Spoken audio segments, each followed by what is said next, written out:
अस्सलाम वालेकुम dear viewers, welcome to Sindhi infotainment. Sindh university में तालीमी साल 2022 में एडमिशन वठण जा सभिनी कैंडिडेट्स जे इंतज़ार जूं घड़ियूं ख़त्म थियूं ऐं उन्हनि जी जेको आहे क्लासिस स्टार्ट करण जो सर्कुलर जारी कयो वियो आहे।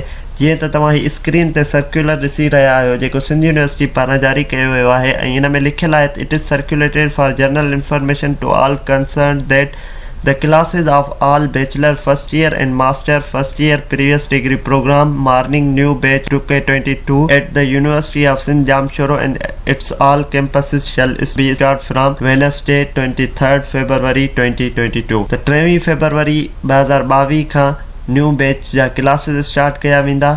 बैचलर ऐं मास्टर मॉर्निंग डिग्री प्रोग्राम जा असां सभिनी कैंडिडेट्स खे वेलकम था कयूं यूनिवर्सिटी में ऐं उम्मीद था कयूं त तव्हां यूनिवर्सिटी में अची महिनत करे ऐं पंहिंजो मुस्तक़बिल संवारण जी कोशिश कंदा। असांजे चैनल जे तरफ़ां सभिनी कैंडिडेट्स जे लाइ नेक तमन्नाऊं आहिनि। उम्मीद था कयूं त तव्हां महिनत करे पंहिंजो ऐं पंहिंजे वालिदैन जो नालो रोशन कंदा। अल्लाह हाफ़िज़।